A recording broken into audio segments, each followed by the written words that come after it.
Hello everyone, this is Madeline Schultz and I'd like to welcome you to today's webinar called Heart of the Farm, Why Women's Unique Family and Farm Business Roles Matter.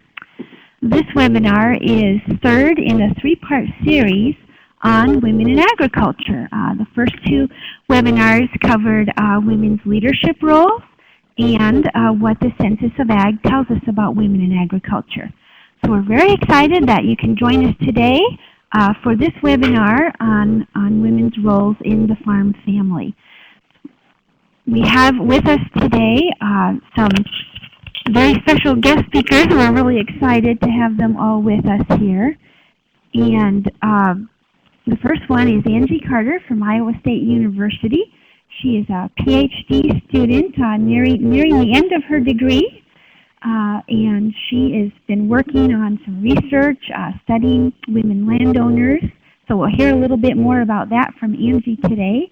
She's also been a strong supporter of the Women's Food and Ag Network and a very active person in that women's organization as well.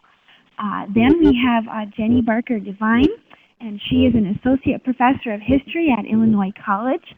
Jenny has a really great book out called On Behalf of the Family Farm, and it's about Iowa farm women's activism since 1945, so a really neat historic look at women's roles in farming from Jenny, and she'll be talking to us a little bit about that historic role today. And then we have Sara Shepherd, who is a sixth-generation family farmer from Iowa. Her family has long time been in the Charlet business, and Sara has recently taken over the family farm. So we'll hear a little bit about that transition. So next I'm going to turn it over to Angie to kind of introduce some of the topics and the speakers a little bit more. Thanks, Madeline. Well, we're really excited to talk with you all today about women's roles on the farm. And we are going to start off talking about a historical perspective. Jenny will lead us through some discussion and some points about women's unique contributions historically in agricultural production and on the farm and in the farm family. And then I will speak about my research, as Madeline mentioned. I study women farmland owners in Iowa, and I will talk about some of my research about women as decision makers and landscape changers today. And then Sara Shepherd will be sharing her personal story about transitions and creating new paths on the farm. And so we are looking forward to your questions and discussions, and we're all really excited to talk with you today about this. So I will go ahead and pass it over to Jenny. Okay. Well, thank you so much for having me. I'm going to just kind of give you a historical background of women's roles on the farm. And the place where I'm starting is really kind of in the 19th century, so the early 1800s, and thinking about women at that point. So I just want to start by thinking about this photograph here. It's of a headstone located near a little country church in Tennessee. It's in the Smoky Mountain National Park. We have Josie Snodgrass Shields, and we don't know that much about her other than the fact that she was a wife. But if you really sit back and think about it, the word wife can tell us quite a bit about what she did, about her role, and a lot about what farm women did. So to be a farm woman in the past usually meant that you were connected to the land and to agriculture through the men in your life, whether that be your father, your brothers, or in many cases, your husband. So even up until the late 20th century, the terms farm woman and farm wife were practically interchangeable because many women shared that experience of gaining access to agriculture through heterosexual marriage. This doesn't mean that there weren't single women on the farm. There definitely were throughout history, as well as two women partnering as life partners on a farm. And there is some really exciting new research that's being done right now on that. So I'm really excited that we'll learn more about those women as we go along.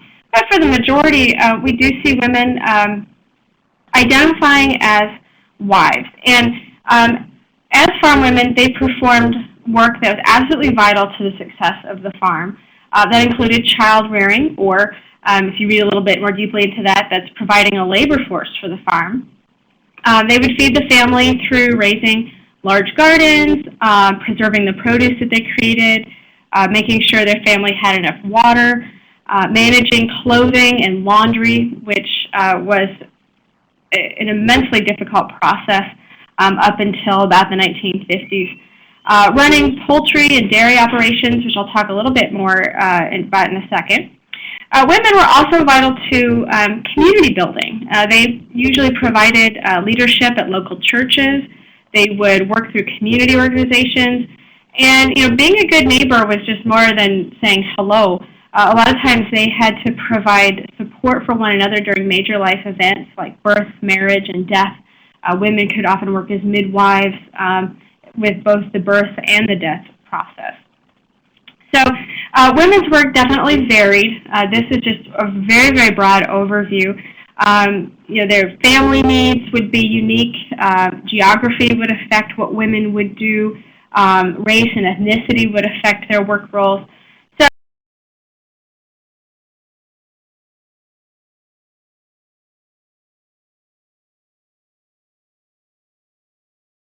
American women and women of German and Scandinavian heritage were more likely to engage in field work and work involving livestock. So what I've given you is very broad, and we can find exceptions to every rule.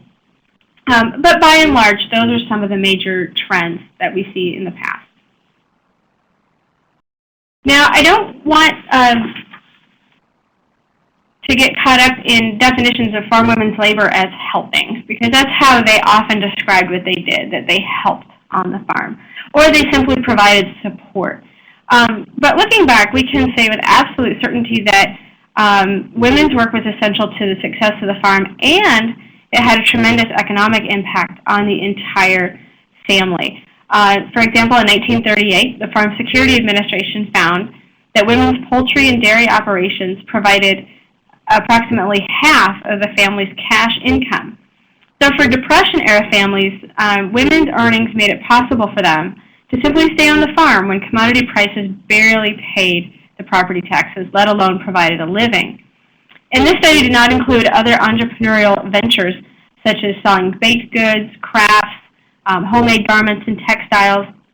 We know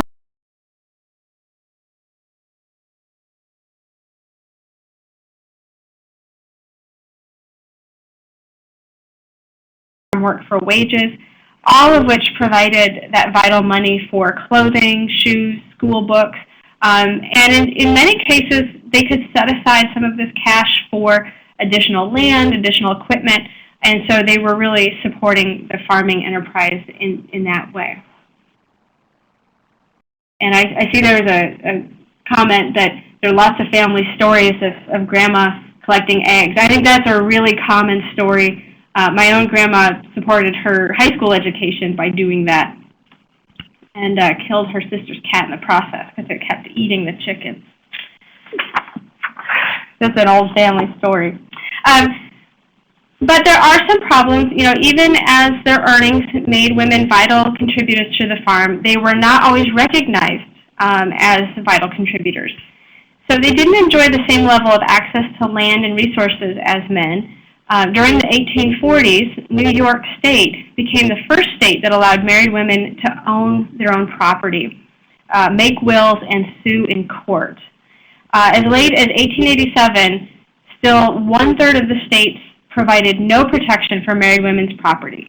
So that means once you got married, everything you owned became that of your husband. So even if you were raising chickens and selling the eggs, or milk or butter or whatever you were doing, when you came home with that cash belonged to your husband. By 1900, married women's property was protected at that point, but that didn't necessarily mean that practices changed. So well into the 20th century, many couples would put all their property and their earnings in the husband's names. The IRS classified wives as dependents.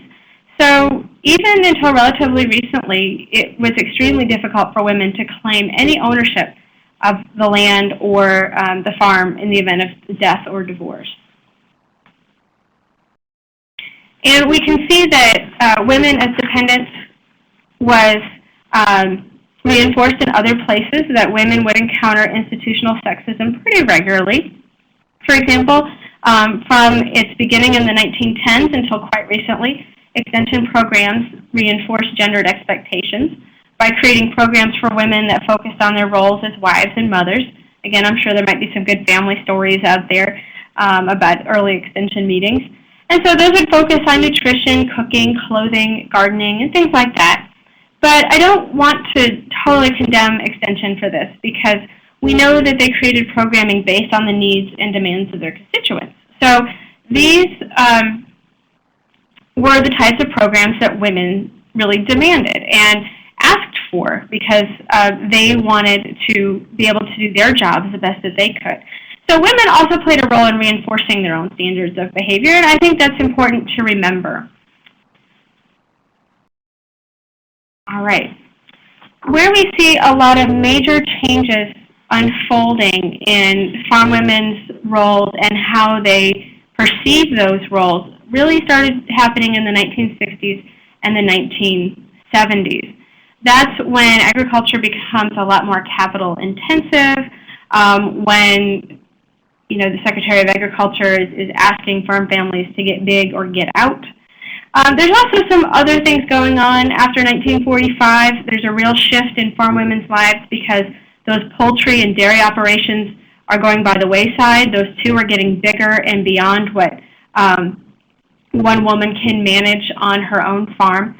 And so that doesn't mean that women are less interested in agriculture if they're not doing those things anymore, but they're looking for new ways to be involved. And one of the most important ways that women changed their work roles on the farm was to get more involved in managing the business, managing all of the paperwork that now is required with federal regulations and this type of thing. And they begin to ask for more rights that protect their property and their financial assets. They begin demanding that their names appear on legal documents and that they be classified as co-owners and co-operators of that farm and their business. Again, married women were still typically classified as dependents, and so they were not entitled to any of the accumulated wealth in cases of death or divorce. So this means that they were also subject to inheritance taxes. And just to give you an example of one woman who had this aha moment in 1976 about what this meant for her, it's the story of Doris Royal. She farmed 240 acres with her husband in Springfield, Nebraska. And in 1975, she had this moment where she realized that their farm that they purchased in 1960 for $72,000, because of inflation, was now worth $300,000. So in just 15 years, it had gone from $72,000 to $300,000. And if she found herself a widow, Royal would owe $32,000 in estate taxes, even though their income really hadn't changed. So in order to pay that, she was going to have to either sell off parcels of land, she might have to sell the entire farm, which means that she wouldn't be able to hand it down to her kids. And that was something that was really, really important to her. So she actually started an awareness campaign. She collected thousands upon thousands of signatures from farm women and personally delivered those to Washington, D.C., to Congress. And that was part of a much larger movement with women's activism taking on a sort of new level that resulted in substantial changes to tax codes. And for the first time in 1978, the USDA counted female farm operators in the agricultural census. And so they're actually starting to take notice of women on the farm. Interestingly, though, I did look this up. They didn't actually begin asking farm families to list co-operators until 2002, assuming that the husband's name would typically come first on that agricultural census. So it's really not until recently that we have women listed on the same level with their husbands on the agricultural census. It's just the past decade. But from there, since we're relatively recent, I will hand it over to Angie, unless there's any other questions, or I guess we're saving those till the end. Thanks, Jenny. Yeah. So Jenny's given us a perspective about women farmland owners and women in agriculture and farmers historically, and I'm going to talk some now about my research here in Iowa and about how women are decision makers and landscape changers today. And this image I'm showing you right now is a farmscape from my research project. And this is an activity that we asked women farmland owners to do at a meeting that they came to in Iowa, and we asked them to make their dream farm. And you can see on this landscape that, this farmscape, that it looks a lot different than most farms that you see across the United States today. There's a family there, there's a vegetable garden, there's a wetland or pond, there are animals and crops and wildlife. You see the birds up there in that tree. And I think this is a really good example of how women have really special and important visions for what agriculture can look like, and echoes some of the research that was shared with us on past webinars, that a lot of the women, the areas of growth that we are seeing in the ag census show that women prefer to have smaller farms, more diversified farms, and they are more rooted in their local communities in this way. And so, as Jenny mentioned, the USDA Ag Census has only been capturing data about women as principal farm operators since 1978. And we've only been asking information about more than one farm operator since 2002. So that means since 2002, we haven't had additional information about farm partners or farming spouses. So even though women have, as Jenny discussed, always had an important role on the farm, we are only recently collecting information to learn more about your unique relationships with your farms, your co-owners, your spouses, your tenants. And so we have a lot to learn. As has been shared on the past webinars, we see that women are taking increased leadership in agriculture, as Dr. Jewel Hairston from the Virginia State University College of Ag talked to us about on that first webinar. We see that women are stepping up and they're taking leadership in a whole lot of different ways in agriculture, but that they continue to face some challenges. And I have identified these from my research as well, these challenges. We know that women value land as community, as I showed you in that opening farmscape, that they're thinking about their land more holistically, that they have, perhaps because they have been excluded in different ways historically, they've had space to have time to think about their land in ways other than only economic values. And so they're thinking about their land in terms of the wildlife on their land, their neighbors, their watersheds, their soil health, a more holistic sort of community. They're also really, they've identified that legacy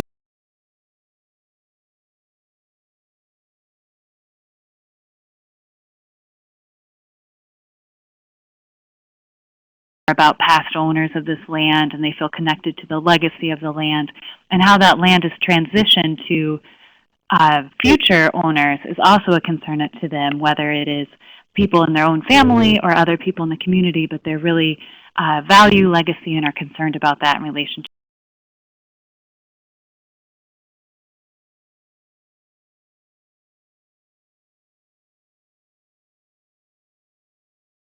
identified there has been some institutional sexism in our agricultural institutions, and women have found creative ways around those to find community and create space, much like we are doing right now on this webinar. And so this navigation of challenges and sharing the stories about how they navigate these challenges is really important to women as they are managing their farms and their farmland. And so I want to share some quotes from my research with women farmland owners in Iowa to illustrate some of these existing challenges and also these values that women face when they're managing their farmland or their farm operations. And so here's a quote that a woman shared with us at one of our meetings with women farmland owners. And she shared that even though women have had success, like we've identified in the other Annie's Project webinars in this series, and they've been taking more leadership in agriculture, that they may still have to do more or prove themselves better in a way that maybe men do not when it comes to farming and managing the land. So as this woman says, sometimes you just have to go show them. You just have to go prove it. And so they're determined to do this, but they're acknowledging that this extra burden still exists, that they're expected to have to do a little bit more in order to prove that they are capable. And this next quote I identified that women are still experiencing some of these more traditional stereotypes about land and farms, even though, as Jenny said, that some of these national policies and laws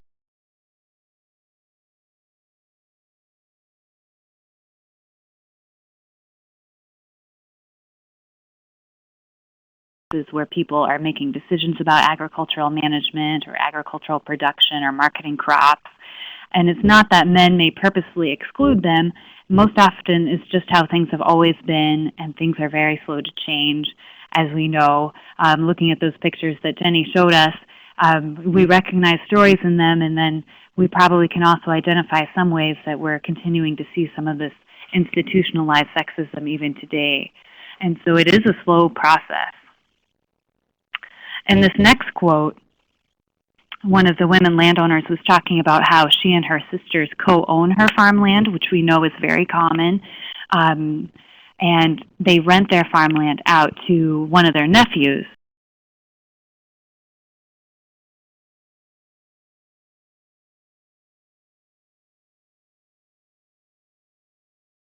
Added social interactions, social relationships with their farm tenants. And this woman's sharing that even though she's renting out to a family member, that she still faces a lot of challenges that she feels are specific to her and her sisters being women, and that is just very hard.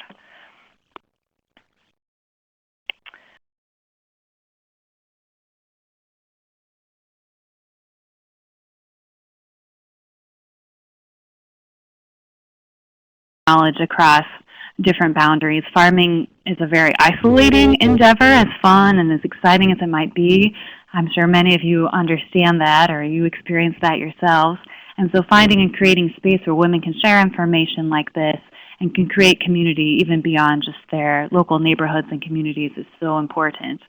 And in this quote, one of the women identified that men have this space sort of built into their local communities, that like I said earlier, it's not that men are purposefully excluding women when women might come into the feed co-op or the coffee shop and want to talk about farming.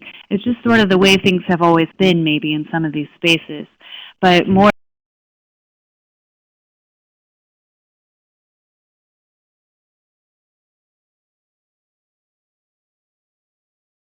together to share different visions and questions with one another. And so even though change is slow, and it may not always be as fast as we like, we know that you all are part of these very important changes because you're sharing in these conversations, you're sharing your stories, and you're learning from one another across so many different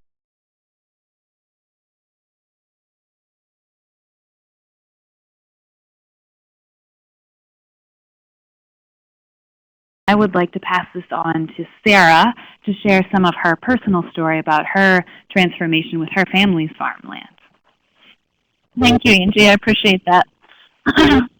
Well, my personal story is that is one of many of you probably can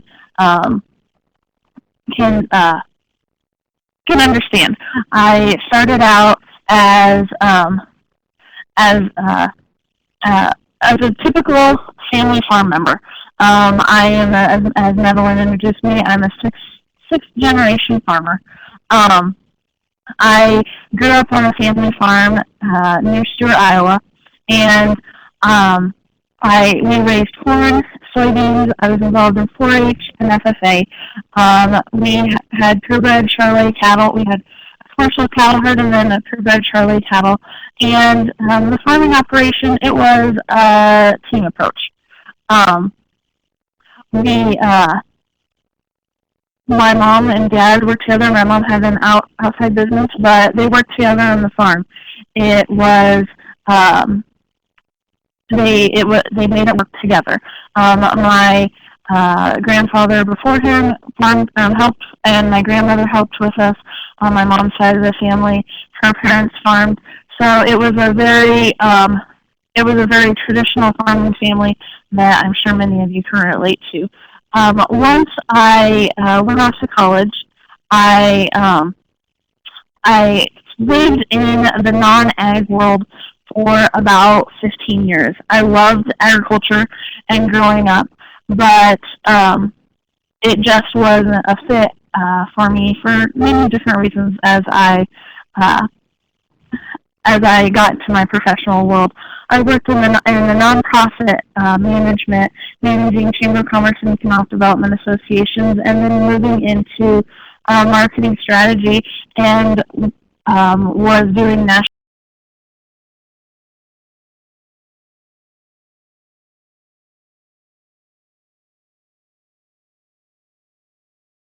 And there was a great transition. I got the opportunity to move home, and so in 2002, I literally moved a house. I moved the house a mile due to some changes in the local community where I was at, and moved the house. But and then later that year, I actually continued that transition by taking a leap of faith, and I jumped into the agriculture industry with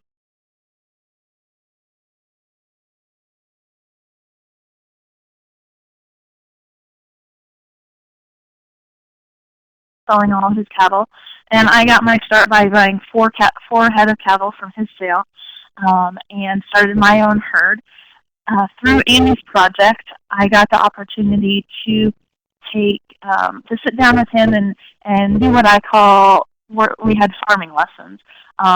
He walked through his farming operation and taught me a lot of the things that I would need to know in order to take over and to manage that farming operation. I took lots and lots of notes during these farming lessons, and many of them I didn't make a whole lot of sense. But he unfortunately passed away. He'd had all of his inputs purchased, but unfortunately passed away in the spring of that year, and so I continued to be completely immersed and learn at a growing rate. That transition also meant that I was running the farming operation, managing my cattle operation, working on growing that, but also dealing with the legal aspects of the trust and how to transfer the land and how to pass that on to the next generation, along with my grandparents' transition of their legacy as well. So today, as I think back, I have just completed my first full year as owner, operator, farmer, 100% my own operation. I have my current operation. I do corn and soybeans. I farm just under 500 acres this year, and I have about a 30-head purebred Charolais cow-calf herd. It means that in the last couple years, I've had major learning experiences managing the farm, from dealing with the FSA office to making input decisions, buying the seed, the fertilizer, chemicals, all of that, hiring the people that I need to get the crop in the ground, selling those crops, going to the bank and getting the loans, and then also as far on the livestock side, just driving the pickup and the tractor. I did it a little when I was young, but had been away from it for so long. And then just doing everything for the first time 100% by myself, 100% making the decisions myself, has been just a learning experience. But I loved it before, and I've grown to love it even more. And I have a huge respect for those farmers who have been doing it their whole lives. Also, in the last year, I've really learned that there is and treasure that farming community. The community has been a huge encouragement for me as a young farmer, as a female farmer, and has given me leadership opportunities. But I've also had to prove myself, and I've had to earn my stripes. I had an interesting experience at the doctor's office a few weeks ago. I was answering the basic questions, verifying all of my information, and she said, your occupation's a farmer? And I said yes. And just as a side comment, she said, "Oh, you're a farm wife," and I very politely corrected her and say, "No, I'm actually the farmer," and which started a really neat conversation. And when people hear is just one example of when people hear that I'm actually the one that's doing it and taking the risk involved, they're very, very supportive. I also it's an interesting experience when I'm surrounded in the industry for the on the row crop side and also the cattle side to when the gentlemen and other producers, female producers as well, figure out that I can walk the walk and talk the talk. I earn the respect and they understand my role better, and I think that's it's fun. I can sit down at Christmas coming up here and talk about the markets and the crops with my grandpa or any gentleman. But they have to understand. The biggest thing that I've learned is that they have to understand the role that we are playing, and a lot of it's terminology in what has been the traditional view of the farming farm woman, farming community, and what we are redefining that as today. So with that, I think I've given you a good overview of what my operation is like, and I think Angie and Jenny and I would like to open it up for questions and discussion.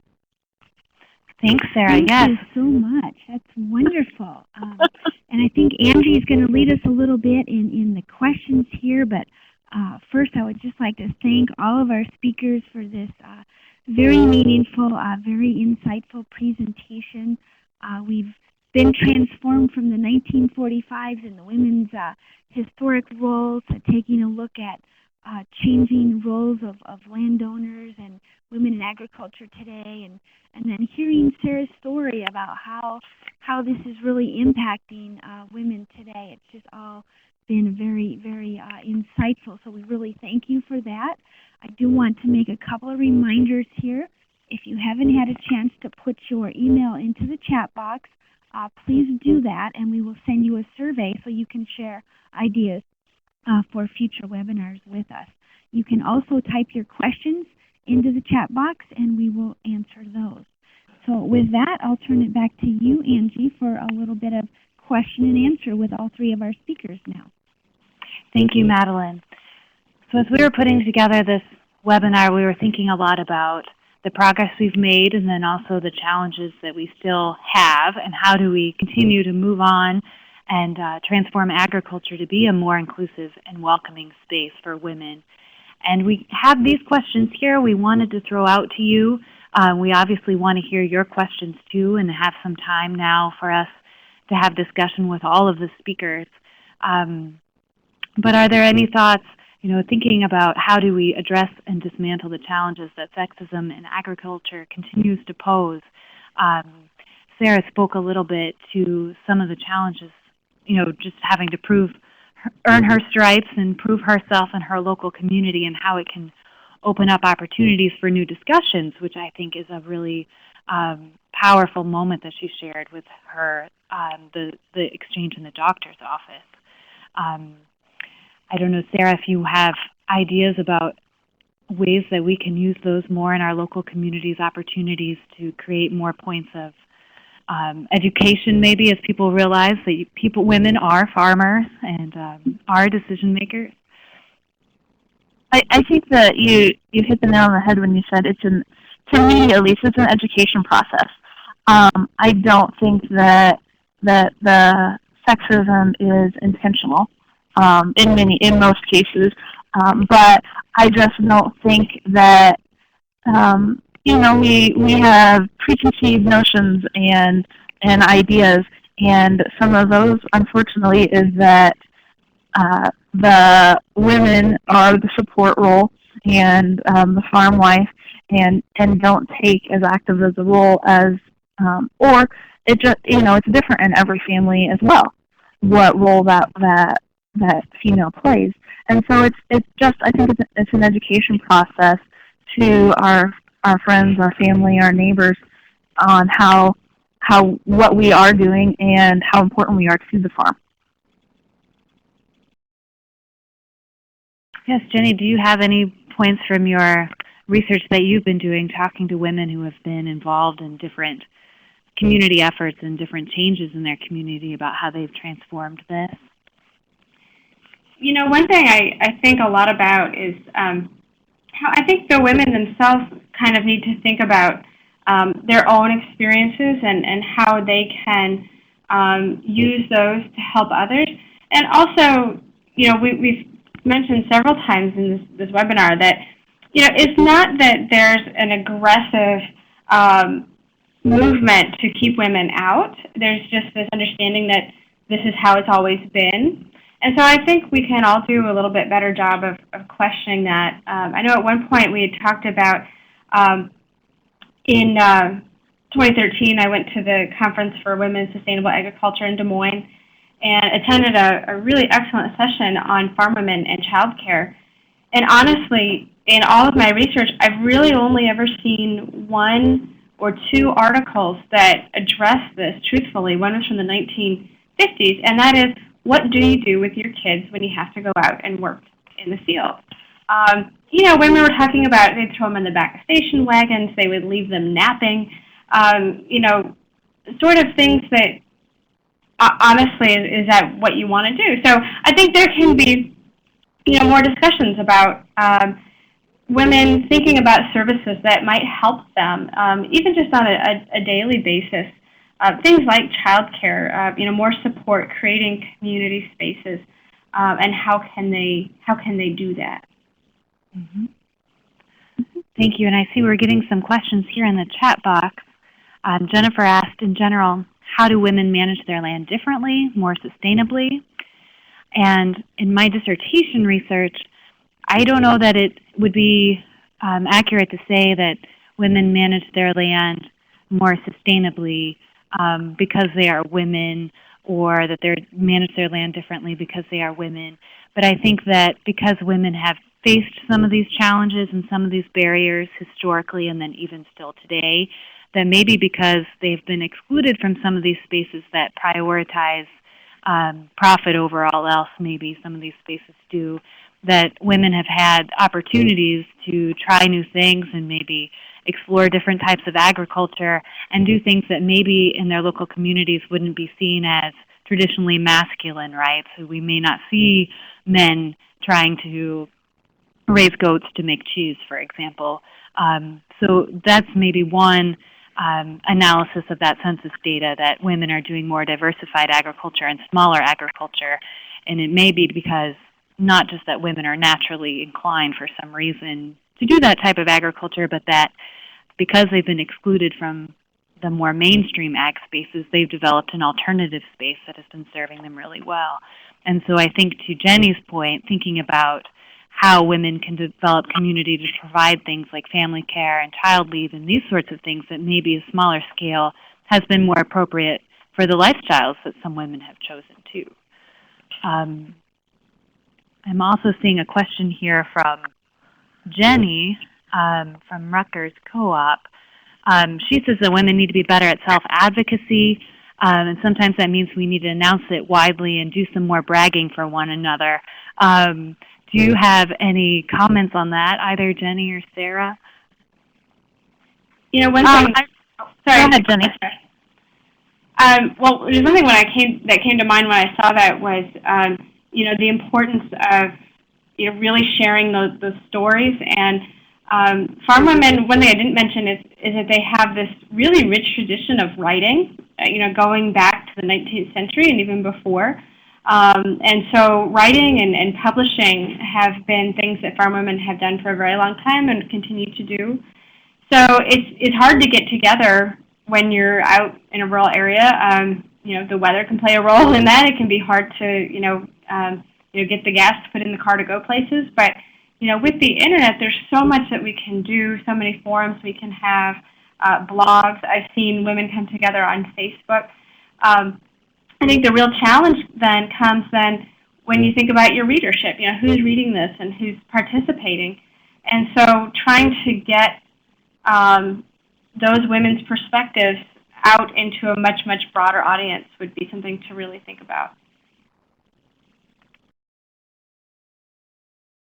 Great. Sara, you had a point, too, you wanted to make, I think. I think Jenny hit on a lot of the things that I was going to say, but one thing that was very evident, and I think I want to add to, is that we do a good job of telling our story, but I think that it depends on, as Jenny started to talk, what is the audience that we're trying to reach. I think the women together it's wonderful to have that community support from other women in agriculture, but is that the audience that we're trying to brag to? I think we're starting to get our message out, and we just need to tell it, and sometimes it's better told by someone besides ourselves. Thank you. I'm thinking about the ways that information is shared and some of the research that I've done. The women sharing those stories about not feeling welcome maybe in some of these community spaces because they are women or because they have a farm that looks different than other people's farms. And it's not that, as Jenny said, it's not that people are purposely trying to leave anybody out. Of course, everyone is welcome at the coffee shop or the feed store, But thinking about the information that's shared in those spaces, if women are in those spaces, they are not accessing that important information that the guys down at the coffee shop are talking about when it comes to whose land's going to be up for rent next, or who's looking for a tenant, or who's selling land. And these are important pieces of information that obviously are very valuable to women in agriculture too. And so I think there's a point to how do we find opportunities to make a more inclusive agriculture in general is really important.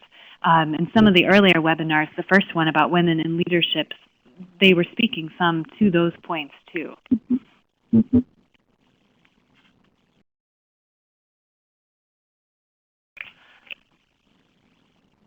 I'm looking here, someone says, the husbands, fathers, and sons were extremely, Sherry says, husbands, fathers, sons were extremely important in the suffrage movement. Engaging them here would be just as important in getting our message and story out. Yes, absolutely. And that's something that even in the corporate world, which we often think about agriculture as a special work environment, right? Because people live on the farms and have these long-term relationships with their business through their land. So it's a little different than a corporate work environment. But the ways that we've seen changes in the corporate work world and had more family-friendly policies, for example, and had more women who are moving up the ladder now and taking leadership has been because people have realized that having more women in these spaces benefits men too, that diversity is a great thing and things are stronger through these kinds of collaborative approaches. And so I think that's an approach that we definitely need to adopt for agriculture too.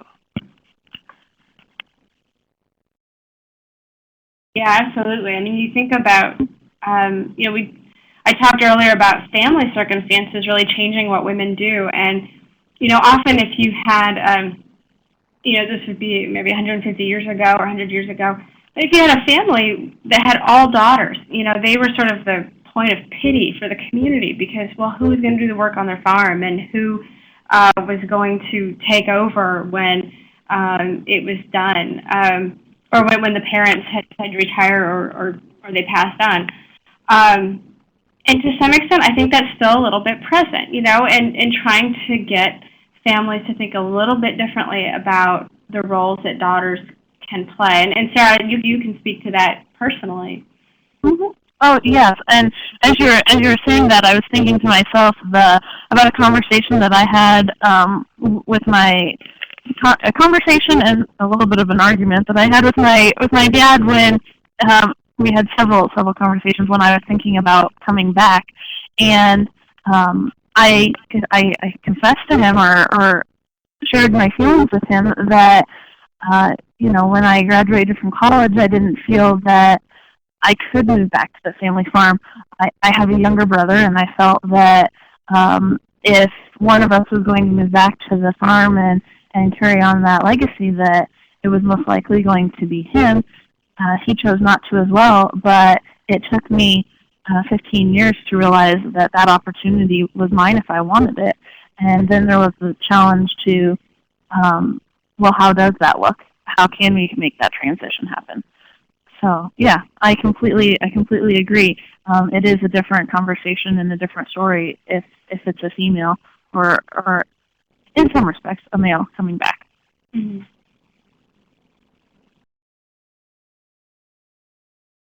But I know that in Iowa, for example, we're really concerned about the future of our Iowa farmland. We know that we are losing a lot of farmers, and the next generation of farmers often are not coming back. And so whether or not somebody really values having more women in agriculture, maybe they've never really thought about it in a gendered way, but they value having people that they know that are connected to their community who are making decisions in their community about their farmland and their agriculture, and knowing that, for example, they know Sara, they know her family, they know who she is, and so that's another opportunity that even if people are not concerned about women in agriculture, adding more diversity to agriculture, they want to have more people coming back. And as Sara talked about, finding support for new and beginning farmers, that's something that I've heard a lot in my research as well. Mm-hmm. That's a really great point, Angie, and I just really wanted to echo that too, because I think this dynamic of all this land changing hands over the next 10 to 20 years really does create more opportunities for women in agriculture. Mm-hmm. Well, here's an excellent question. Declan Brewer, this is a question for you, I think, Sara. What is something you would tell a new woman farmer, something you wish you had known just starting out? She said she's in school and she's looking to become a farmer and is trying to gather advice. I think the biggest thing that has helped me is I think there's two things. The educating myself through Amy's project, through the extension programs, through I've just been trying to glean any and all information that I can from any source possible. And some of that goes into the second key thing is I've kind of built, whether they realize it or not, a support network of some local farmers who have been farming, some my banker, some fellow friends who are in the industry, and just kind of that support network and realizing that I can go and ask them questions, because sometimes I feel like I have some really dumb questions. But just being able to figure out who those people are, who I can go and lean on, and they can, just bounce ideas off of. Those are the two key things bits of advice I would give somebody.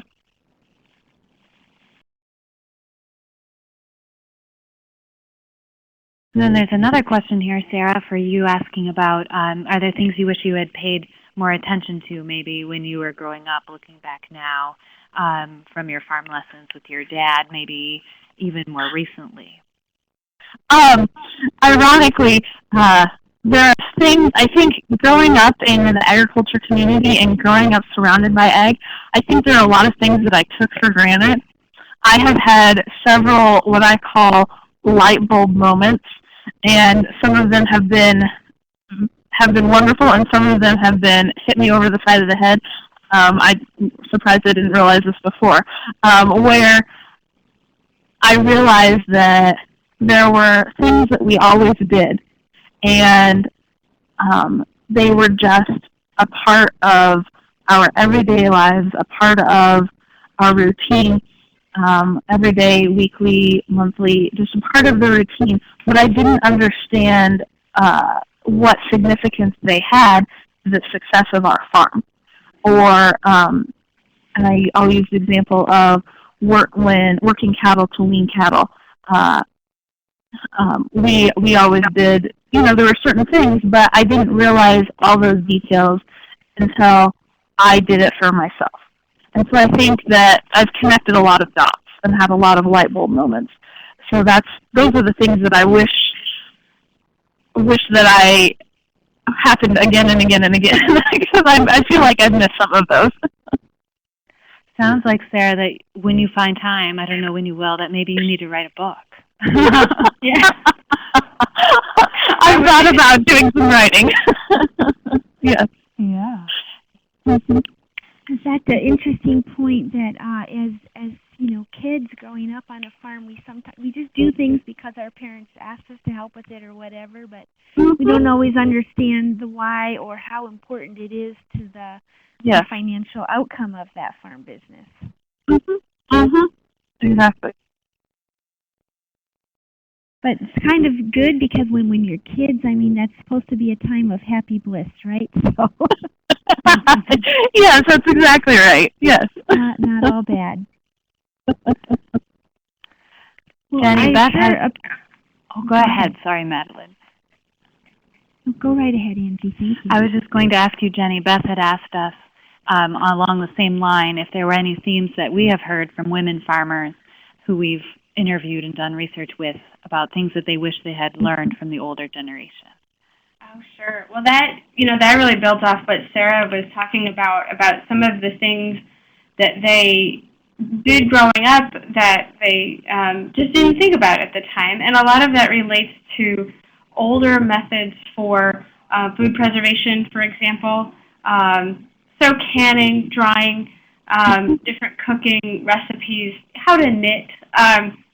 But, a lot of the family management things and household management things that, living without electricity, for example, is something that is challenging and that not a lot of people choose to do. But people are really curious about that. And how do you do that? How do you function without resources like that? And in a lot of situations, you hear women saying, well, my mom thought that was really backwards, and she didn't want us to learn some of those things because we lived in an era with freezers and refrigerators and we didn't have to worry about it anymore.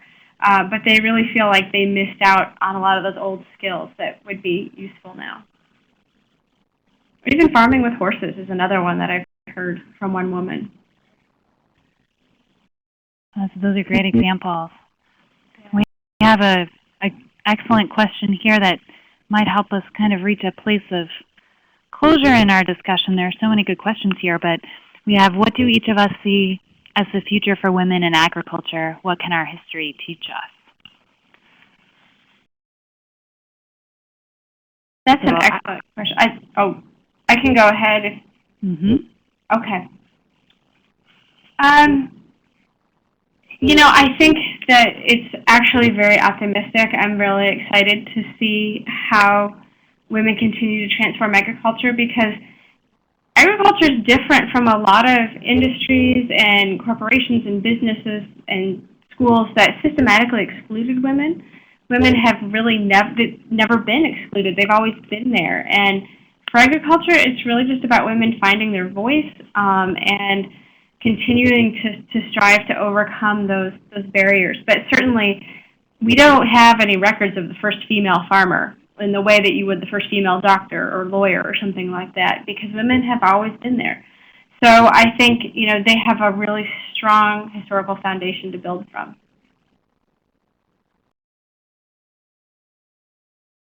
That the stories about the legacy that we have to learn from, I think is so important, Jenny, because lots of times just because we were not included in the census or we were not included in a lot of this research that was done about agriculture, some people might assume that we did not have an important role or we weren't present, but as you showed, we were central to the success of the farms, especially during times when farms are facing really challenging times like the farm crisis or the Depression. And so I see learning those stories is something that's really important for the next generation of women in agriculture. To know that history is really important. And then I see us continuing to be change makers, not just, I see it as at two different levels. So we are change makers in thinking about the actual practices on the landscape and the types of farms we have, the sorts of relationships we have with one another and with our community members. And then I also see us as change makers as we gain more success and more leverage in the agricultural system and actually affecting what we think about when it comes to agricultural policy, when it comes to leadership in different types of agricultural businesses. And so this is really important both for the success of women professionally and, with our thinking about emotionally and health-wise too.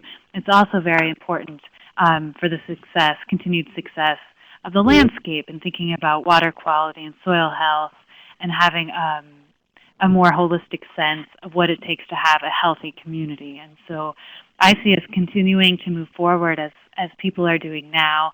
I'm really encouraged hearing some of these women at the meetings where I have gathered research saying that they have survived all of these challenges in agriculture, that they raised their kids on a farm during the Depression, and they're holding on to this land, and they see that there's a future in it, and they insist on making positive change in the landscape. And their passion and their fire really inspires me in seeing all these new women who are stepping up now, who want to be farmers, who are taking more leadership positions, and who are making change. I think Jenny and Angie, you both put it very, very well. It's about women have always played a very influential and important part in the family and in the family farm. And it's about how can we make our mark on history and pass on the legacy of the family farm. Which, when you write your book, Sarah, we will have that. No. I will have to do that. I might just have to do that. Well, thanks for all you're doing. Madeline, I'll let you go ahead. Well, thank you, Angie and Jennifer and Sarah. It has just been wonderful listening to you all today. Lots of great conversations, and you're all, just so well-spoken and really speak eloquently for all women in agriculture. And so we really appreciate that. We look forward to hearing more from you as time goes on. And it was just really delightful to get to know you a little bit through this webinar. And we had great feedback from a lot of our participants too. So we sure appreciate everybody's time today. We know it's the busy holiday season, and so to take a little time out during your day today is extra special. So thanks for joining us, everyone. We look forward to hosting more webinars. We will look forward to your comments and suggestions through the survey that will be sent out to those of you that put your email address in the chat box. If you didn't have a chance to do that yet, you can go ahead and still pop it in there. But again, thank you so much to our wonderful speakers, and thank you to all of our participants for joining us today. It's been a lot of fun. So have a Merry Christmas, and we'll see you all in another webinar in the new year. Thank you.